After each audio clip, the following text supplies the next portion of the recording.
Did Emmanuel Macron's January gamble pay off as he still claims? The French president insists he was right to leave schools and businesses open after a post-Christmas spike in COVID cases.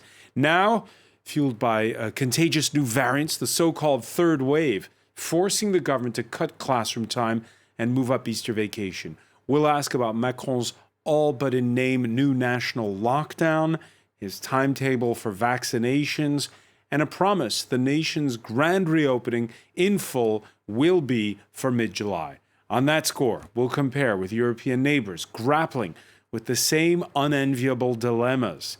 Finally, how do you turn a crisis into an opportunity? France on its own can't just drop $2 trillion in stimulus like the one announced Wednesday by U.S. President Joe Biden, but it's going to have to come up with its own answers to narrowing an inequality gap between the haves, who right now can escape to their country retreats, and the have-nots, a gap that stretches each time that the country closes down. Today in the France 24 debate, should France have shut down sooner? And joining us, Emmanuel, who represents the French abroad in the National Assembly as a member of Parliament. Thank you for joining us. Thank you. Good evening. Also with us, community organizer Majid Messaouden, who is a former municipal councillor for the city of Saint-Denis in the northern suburbs of Paris. Gabriel Latanzio teaches English at the Lycée Paul Robert. That's in the northeastern suburb of Les Lilas. Welcome back to the show. Anytime. And Rachel Donadio, contributor for The Atlantic. Nice to see you. Thanks for having me. In person. Here I am. The France 24 debate on Facebook and Twitter. Hashtag F24debate. Yeah, each government announcement in this pandemic generates a great migration, with the president stating on Wednesday evening on national television in prime time that the no travel outside 10 kilometers rule will be enforced strictly as of next Monday. Well, National Rail Service's website announcing 130,000 tickets sold in the hours that followed the president's speech. Also 40,000 cancellations. Je vais prendre un train pour la Bretagne et je vais probablement prendre mon petit-fils. Au début, je m'étais dit il faut peut-être que je trouve une excuse pour rentrer. Mais là, au final, on peut quand même se déplacer plus librement. Donc c'est presque bénéf pour le week-end, quoi. Yeah, Rachel, I was gonna have to look for an excuse, but maybe now I don't have to. We sort of now know the drill whenever these, because unfortunately it's the third time for this, what is effectively a lockdown. The drill is leave town, or the drill is that what you mean by the drill? Yeah, I mean, it seems like there is this kind of migration, but I also think that the government allowed that, right? I mean, it's like we're locking down, but actually first you can leave, but then you have to stay there, but we're not quite sure what the controls will be. So it's kind of sending mixed messages, I think. I mean, I think the French government is accurate in assessing the mood of the people, and the people don't want more restrictions. On the other hand, it's clear that the numbers in the ICU are so high and people are dying, so there has to be some more measures. But it certainly leaves the possibility open for traveling and for families to get together. Anjanette, what's the reasoning? You're, by the way, a medical doctor, so what is the reasoning of the government when it says, okay, now we're going to strictly enforce that 10-kilometer radius, you can't travel beyond it, but it only starts on Monday? Yeah, because our president is taking into account the need for people to make arrangements. We are talking here about maybe separated parents who need to have their kids going to the other parent. We are talking about grandparents who can take care of the children while the parents stay where they live and can still continue working. Because, when we are talking about working from home, you can work from home if you have children with you. So these 3 days is also the opportunity for many, many French people just to make simple arrangements to make possible to work and still have a work from home, or whether it is at home or not at home. Whether it's at home or not at home, is it also to have fewer people in town? I know that during the first lockdown, one of the mobile operators calculated that some 17% of Paris's residents upped and left. Is it just so that there's less population density in the cities? You are talking here about people living in Paris, but France is not only Paris. We're talking about many, many cities all around France. So, maybe, yes, we have seen some Parisians who wanted to leave quickly Paris when it was for the first lockdown. But here now, we are just talking about parents trying to make arrangements. Maybe a few of Parisians are going to trying to escape Paris. But frankly speaking, I'm presently in Paris. And even with this outside lockdown, living in Paris, for some people is all right. Now we are not talking about those people living in some suburbs where they live in small apartments with many people living in the apartments. So these people, maybe some of them are trying to make arrangements, but many of them have to stay there. So we're not talking about people trying to flee Paris to other places in France. Gabriel Atanzio, the students in your class, what's their plan? They're staying home for sure, and I'm making sure that they're, doing remote learning alongside me. No, they're not moving. I teach in Lelila, and the kids will be here. I'm guessing maybe the next couple of weeks after they'll be seeing family. Who knows? But yeah, no, they'll be around. It's one of those working class suburbs that Anne Genote was describing, where you don't have the option of going to the country. So will it be different this time around? Compared to last year? Yeah. I get the sense that the discussion right now is quite positive, and I'm sorry to be the one who might change the mood. If I have any regret right now, is that we haven't prepared for this new lockdown. So maybe in the end it's just going to be a couple weeks of remote learning, but yet again, since the government is not funding the material for remote working for teachers, since lots of teachers have not, had a way to learn how to use them either. Well, we're left to our own devices, literally and figuratively. So it's down to each professor to adapt how they will do. And I appreciate the freedom to do the way I want to do things, but for sure, it's going to be complicated for a lot of colleagues.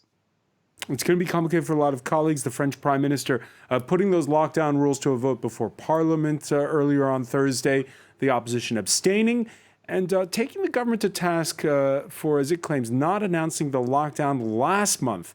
That was before intensive care units were overrun. Le président fait un pari au mépris de l'avis du Conseil scientifique, au risque d'une flambée de l'épidémie fin mars, et nous y sommes. 2 mois ont été perdus. Et combien de vies perdues? Combien de vies perdues? J'entends le chef de l'État se féliciter d'avoir attendu le plus tard possible. Ce choix, je le dis avec gravité, était irresponsable. Irresponsable. Of course, there's never a good solution, is there, Majid Messaouden? It's lives versus livelihoods. When do you shut things down? When do you keep them open? One survey saying 7 out of 10 French citizens approve these lockdown measures, but 56% say they don't go far enough. Do you agree with that? Well, I agree with the MP that talked just right now, because I think that we lost 2 months. I agree with that. I think when you are president, you have to listen to the experts, especially to the epidemiologists that said that this situation was very tough and that we had to take measures to help people, and especially people in the public hospitals. And nothing has been done. I live in Saint-Denis, and the situation is the same since last year. We haven't seen a lot of means given by the government to help people caring. We have many fragile people. Most of the population cannot work from home. They have to work because they work in the delivery sector, in the cleaning sector. And I'm not agree with what you said before. I forgot your name. I'm sorry. But I think that 3 days to prepare is something very short. And I think that when you live in suburbs like Saint-Denis or Lelila or other cities, you need more time to prepare yourself to make sure that your children will be not alone, will not be alone, will be accompanied with school. And I think that we lost 2 months, and I think that the president should listen more to specialists than to himself. Yeah, and Janute, there was this damning article in French newspaper of record Le Monde saying how Emmanuel Macron over time has listened less and less to epidemiologists. Your reaction to what you just heard there from Majid Messaouden? Because in this present situation, as in many countries, by the way, we have to look at it with three pillars. We have the epidemiological pillar on the one hand. On the other hand, we have the social impact. And on the last hand, we have the acceptability of the people. So all of them three together has to be considered. Of course, we do our best to tackle the pandemic in hospitals and in clinics. Yes, we do. But on the other hand, together, we also have to look at the mental health and how people are. And we know, we have studies that show that the mental health of many French people is quite poor at the moment. We also have to take into consideration the economic impact. And we have to make sure that this is the paradox, because as you said, many French people, the majority of French people do agree with the strict lockdown. But on the other hand, we have many shops and companies that are requesting to be authorized to open. So you see this paradox, you have to take it into account, and you cannot only look at the picture only through the whole of the health problem.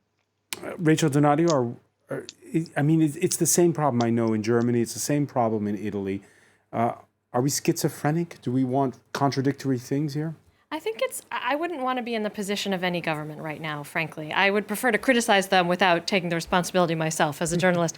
But I do feel that it's very easy to say we should have locked down, we shouldn't have locked down. I think what concerns me is that people in France no longer know what is the number that then will cause the government to take action. So the first lockdown was after a certain number of ICU beds. And then we've far surpassed that. And then there wasn't a lockdown. And now there is a lockdown. So people really don't know what measures are being taken on what basis. And I do understand what the deputy has said about how there are epidemiological concerns, economic concerns, mental health. People don't want to be working from home with their kids home. But I just think what's changed since last year is just the government keeps changing the goalposts, and that's very confusing. But is that because we're learning as we go along?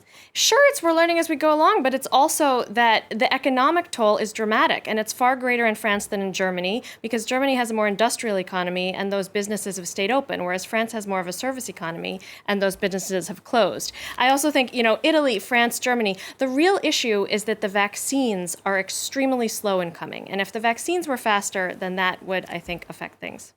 I agree with what you said about the mental health. It's true, especially in poor suburbs. But we didn't learn anything about the first lockdown, because what has been done since last year to help these families, to help them dealing with the lockdown, to help them dealing with class remotes, and nothing has been done. Well, the president would argue, and he did on Wednesday night, that it was to try to keep the country open as long as he possibly could. Yes, but we know that it's impossible if you want to really fight the virus. You have to close the schools, you have to lock down, because that's what the doctors ask us. And I'm sorry, I'm aware about the economical problems, the mental problems, but what I care more about is about the health of people. And when I see that we have so many deaths and so many people entering intensive care units, I'm really worried, and I want radical solutions. Gabriele Latanzio, what more could be done? Allow me to bounce back on the conversation we just had. I want to underline a contradiction in the government's actions. As for mental health and schools, the current discussion is, schools are so important and we care about the mental well-being of the youth. Well, if schools are so important, why are we getting rid of 1,800 positions of high school teachers for next year? Because that's done. That's done. For the next couple of years, we're going to have classes with at least 35 students. At least I know that's going to be the case where I do teach. So if schools are so important, why do we have fewer teachers? And why are they less qualified, since some of the positions that will be created in replacement of people going on retirement will be low qualified teachers? Now, mental health, oh my God, thank God we talk about it. This is the main issue. We are facing a psychological crisis. Now, allow me to understand and underline an issue. How is it possible that it's getting worse if we keep the schools open? You can't have it both ways and say, oh, we shut down schools for 10 weeks and now everything is difficult for the youth. No, going to school when you're under a pandemic is going to be difficult no matter what. And that's what we've been doing. We've welcomed kids and they're not doing so well. So no, you can't have it both ways. You can't say we kept schools open and things are getting worse for other reasons than, the schools being open. So, Gabriel, you heard Rachel Donadio saying, of course, the crux of it, and it was something the president even said in his speech, is getting those vaccines out. How does it look for you? After all, you're a teacher, so you're on one of those essential workers, you might say. Yeah, I guess so. Look, Olivier Véran, the health minister, this morning just said that they have no timetable when it comes to that. And it's not the first time there was an announcement made that, teachers would be taken care of. Look, I've heard it so many times now. I just don't believe it. And as for me, look, I'm pretty young and I'm doing well health-wise, so I'm not worried personally, but I would like to be able to see my parents without worrying so much, for sure. Now, what I do know, since I have so many teacher friends who are teaching abroad, yeah, lots of them are vaccinated, especially in the US, of course. Now, yeah, good thing. I worry about my colleagues. My colleagues who are 60-some years old or who might not be so healthy. We need the vaccines, but we have no timetable currently. And Gente, who should be the priority cases when it comes to vaccines? So sorry to say that I disagree with what has just been said. The calendar is very precise, and those people over 60 years old will be vaccinated by the end, I think mid-April, and mid-May will be people over 50 years old. And for the school teachers, and not only school teachers, but all those people that we have to thank, by the way, who have been working in schools, because around teachers you have many other people working there, all of them can have access to the vaccination as early as April. We are today the 1st of April, and as even if they have no disabilities and no other disease, they will be able to have access to the vaccination as soon as it comes. So they are among the priority, the people who are prioritized, together with the police forces in our country. So I think this is a good point. Even if we know that the vaccination, we have to keep in mind that it doesn't, we are not so sure yet if it stops the possibility of being contaminated. We know that we can have a disease that is not so severe, but we're not so sure about does it really reduce the possibility, the risk of getting contaminated. That is why even when you are vaccinated, you need to keep control of having the mask and washing hands and so on. All right, we're going to pick up on these points. So when we come back, stay with us. You're watching the France 24 debate. I'm sorry, but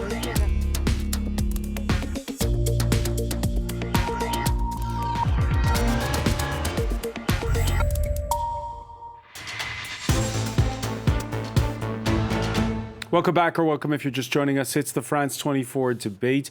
We're headed towards lockdown 3, as it's known on social media here in France. It's not officially called a lockdown, but it looks like one and sounds like one. With us, Anne Genete, who represents the French abroad at the National Assembly, a member of Emmanuel Macron's La République En Marche party. Welcome back as well from the Paris suburb of Pantin to English teacher Gabriel Latanzio, who is at the Lycée Paul Robert, the Paul Robert High School in the northeast suburb of Les Lilas. In the northern suburb of Saint-Denis, community organizer Majid Messaoudine, former municipal councillor, and reporter Rachel Donadio, contributor to The Atlantic. Welcome back to all of you. French President Emmanuel Macron boasted on Wednesday evening that France has been able to keep schools open more than most. Andrew Hillier takes a look at some of our neighbors.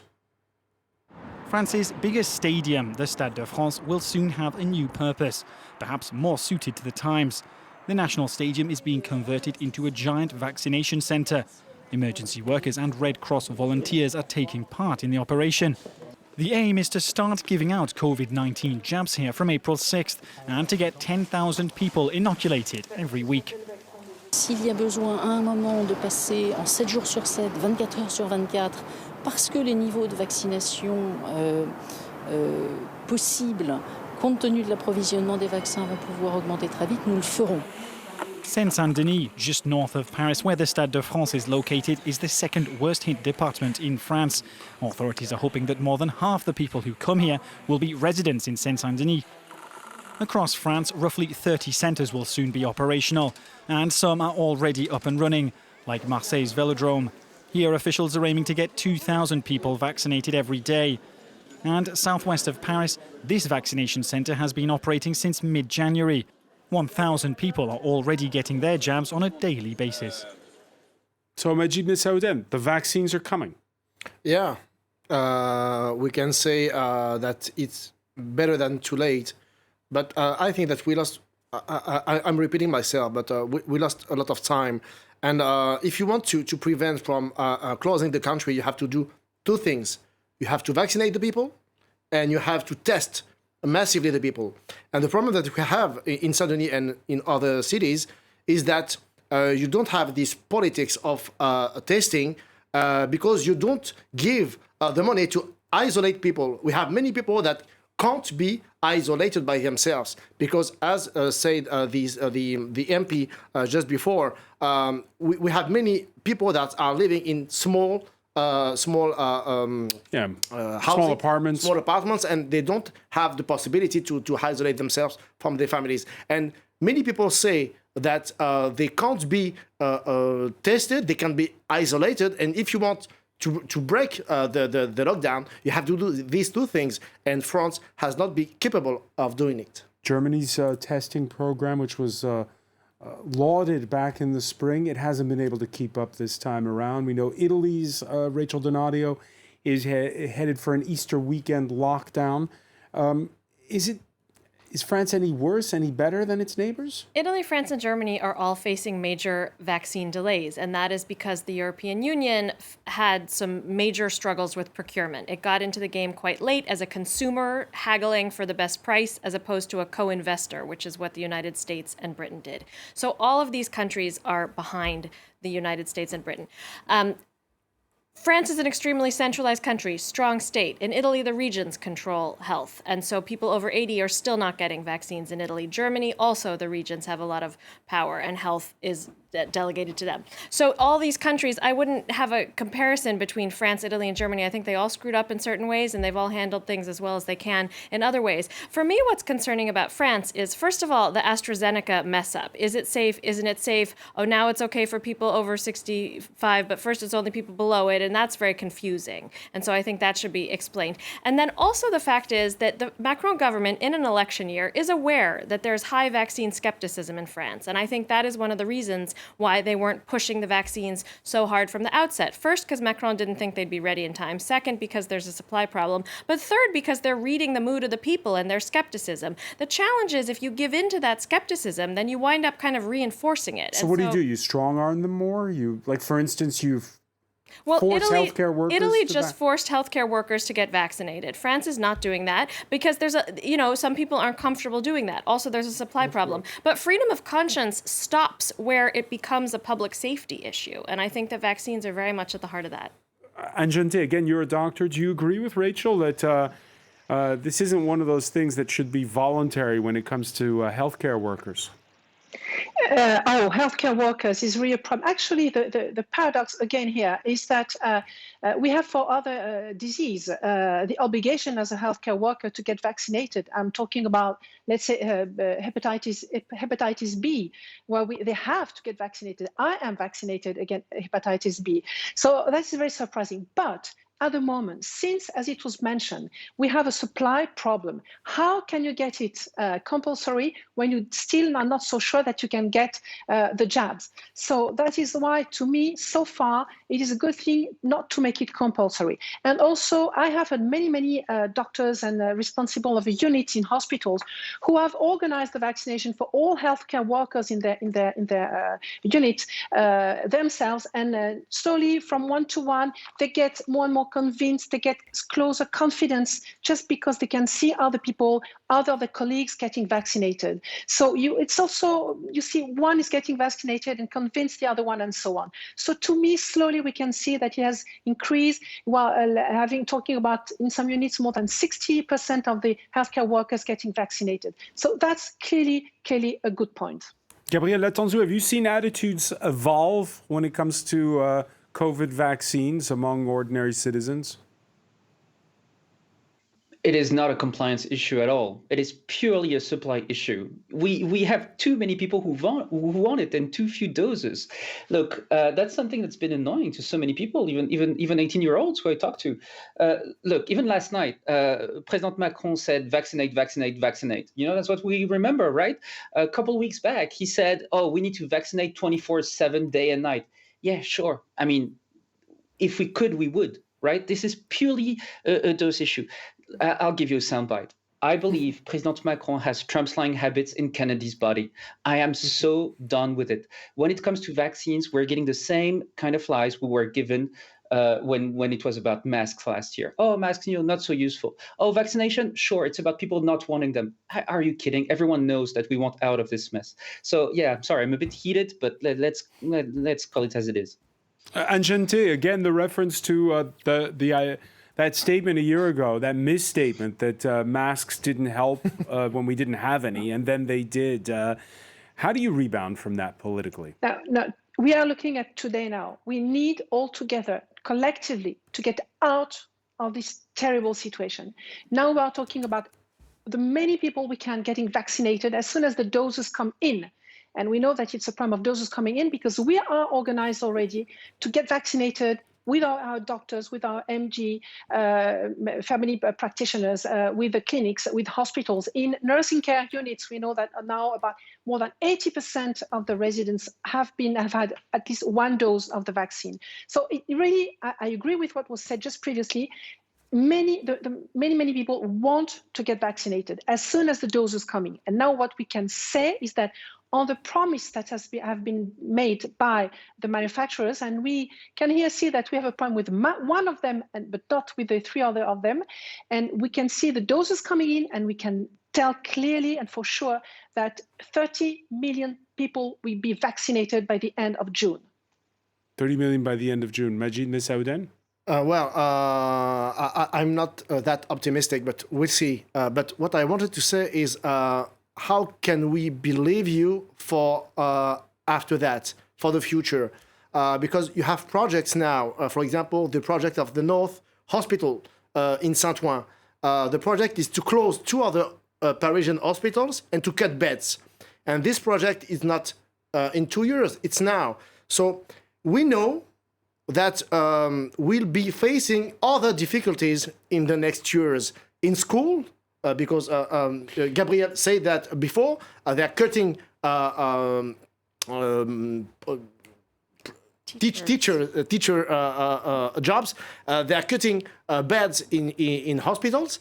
So we can't believe you when you say that we are collectively in this issue. Rachel Donadio, we have seen again how decades of disinvestment in all Western countries when it comes to public services have come back to haunt us in this pandemic. On Wednesday, there was this big announcement by Joe Biden of $2 trillion over a little less than a decade to restore this these public services. Do you get the sense that we are at a turning point here in France when it comes to what the state does? I think it's kind of a different question, the United States versus France. In the United States, there's a kind of reluctance. Government should stay out of my life among some Republicans. In France, there's a sense that we pay high taxes to have a functioning state, and we expect a lot from the state. And yet the state has been having to cut back. And so when a pandemic hits, the services are struggling. So will the state invest more? I mean, I think France has been pouring a lot of money into this pandemic and supporting businesses in ways that the United States has not been. So I think it's an opportunity, but I also think that people expect a huge amount from the state in France, more than they expect from the state in the United States. And whether France can deliver that is really what the question is now, especially in an election year. You mentioned an election year. We are 12 months from the first round of presidential elections. So a lot of it is, do you have confidence in the outgoing team? A lot of it's about the messaging.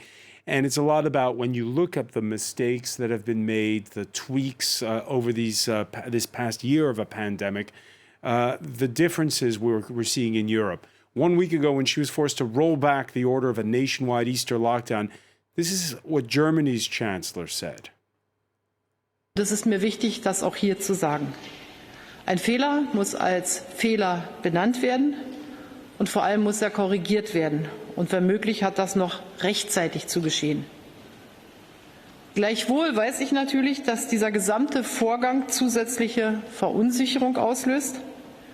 Das bedauere ich zutiefst und dafür bitte ich alle Bürgerinnen und Bürger um Verzeihung. Okay, no call for forgiveness from President Macron in his speech in prime time on Wednesday. Several times, though, he did admit mistakes and promised the time would come to review them. Je sais qu'à chaque étape de cette épidémie, nous pourrions nous dire que nous aurions pu faire mieux et que nous avons commis des erreurs. Tout cela est vrai. Mais je sais une chose. Nous avons tenu, nous avons appris et nous nous sommes à chaque fois améliorés. Was that the right tone to strike, Majid Messaouden? Well, I think he tries to make us forget what he said 2 days before, that he had no apologize and no regrets. I think that he knows he did a lot of mistakes, and the problem is that many people told him not to take these decisions, and he didn't want to listen to anyone but himself. That's the problem of Emmanuel Macron. He's a king in the Élysée, and he doesn't want to pay attention. So what more could he have said in his speech on Wednesday? I'm sorry, I'm resigning, something like that. Something like that. All right. I don't think that was expected. But Anne-Jeanette, what did you think about his messaging in that speech? One of his sentences, he said sorry to those people over 75 years of age who could not get a jab. He said, I'm very sorry. He said it. Don't forget that. And I would like also to add something. It was said previously that we had cut beds in hospitals. And I just would like to mention that based on what has happened with this pandemic, there was last July a 7-week consultation, which was called Ségur de la Santé, and during which there were more than 300 representatives meeting there, talking about healthcare system. Many stakeholders were there. And we put on the table 19 billion euros to increase salaries by 8.2 billion of euros. Investments too. Opening of hospital beds. I'm so sorry to say, maybe not in your department, but in many other departments. I'm elected in a very small village where in this department there are only 10 ICU beds. So you see that in these departments, we're not talking about hundreds, but tens. So maybe the opening of beds will be in other hospitals, but we do have taken into account what we have seen with this pandemic. It is unfortunate to see, you said it before, that for 20 years we pay 20 years lack of investment, but now we are trying to correct that and to put money back on the healthcare system in France. And I'll just preempt what I'm sure will be Gabriel Latanzio's answer to that. Is the same hold true, Anne-Jeanette, when it comes to the education sector? Same. We have the education minister, Mr. Blanquer, has organized what we call the Grenelle de la Santé. It's not over yet. Of education. But we know already that for education, we know already that there has been some increases in some salaries. Not everything is decided yet. It is not over, but clearly our education minister wants to have a better education system. I want also to highlight the fact that in those suburbs where kids are facing many, and families are facing many difficulties, we have cut down the number of kids in each classroom by 2. So it's very small groups of 12 children instead of 20, 25 children. So this has started as early as 2018, and we'll see the result, the positive result. We have it already. So these are decisions that have been made to improve the quality of our education system. We know that we have many improvements to be made. No, I really do agree with that, but we are working clearly on that. Gabriel Atanzio, your reaction to that, and also can you tell us how you plan to teach when it's distance learning this time around? Sure. So first I'll answer, and then I'll try to answer the second question. Madame Genete, I think you're in an impossible position, and I sympathize for you. This is not a posture. I think you have to say some things that are just not going to be strong arguments. When you mentioned the money that teachers are going to make in the future, look, my pay was raised by 12 euros a month. I don't think that's even worth discussing. I don't even know where to start with that. Now, as for the conversation on what the speech of last night was about, I'll tell you what we're missing, both in the education, when it comes to education and when it comes to the government at large. I think we're missing political leaders who, rather than look for political gains, are looking to spend their political capital. In times of crises, we need people who are willing to not only, take a hit of, the way people see them, but they also need to take risks and say, look, this is the truth. It is unpleasant. And we're going to have a collective conversation about it. And that's not what we've had for the past year. Every single political figure in France is looking for political gain rather than to spend their political capital by taking positions that might be unpopular at first. And that is an issue. I think we're lacking political courage. Now, as far as how we'll teach, I'll do a lot of video calls, very much like we're doing this at this very moment all together. And hopefully it will work. And some written assignments too, and we'll see. Rachel Donadio, is it fair to compare the position Emmanuel Macron is in and that of Angela Merkel, who is a lame duck chancellor after all? It's easier for her to say sorry? I mean, it's different. Also, it wasn't even going to be a real lockdown in Germany that then didn't happen, and then she apologized for it. Right. She's not running for re-election. But I mean, I think there are a bunch of different issues. First of all, I'm really impressed by Gabriel and everyone who's kind of operating on the front lines in France. So bon courage. I also feel like with Macron, there are 3 issues. There's Macron's personality, there are the facts on the ground, and there's also, I think, what the French want in a president. If he were to say, oh my gosh, I screwed up on everything, people would say this is the weakest president in French history, and that's impossible. His natural inclination, I think, is what we heard at the last week's press conference where he said there will be no mea culpa. And then people had to say, like, maybe you need to actually, respond to the needs of the people. There's kind of an empathy gap with Macron. And then there are also just the fact that, the government is in a tough spot. France compares itself to Germany. I don't think Germany compares itself to France, and that's always been a tension in Europe, and that's one of the big issues here. It's this election is going to be a challenging one, really, because I think that I was struck in Macron's speech by what he had to say about equality and territorial equality. The pandemic has revealed a lot of inequalities in a lot of different countries, not just France, but France, which prides itself on this notion and this pillar of equality. The pandemic reveals income inequality, regional inequality, all kinds of inequalities, racial inequality, which I'm not allowed to say in France, but as an American, I'll say that. And I think that is really something that is going to come to the fore in this election year. An election year which will be on the other side of this vaccination campaign. So that's another variable to look out for. Many thanks, Rachel Donadio. I want to thank Majid Messaoud and Anne Genete, as well as Gabriel Latanzio for joining us in this discussion. I want to thank you for being with us here in the France 24 debate.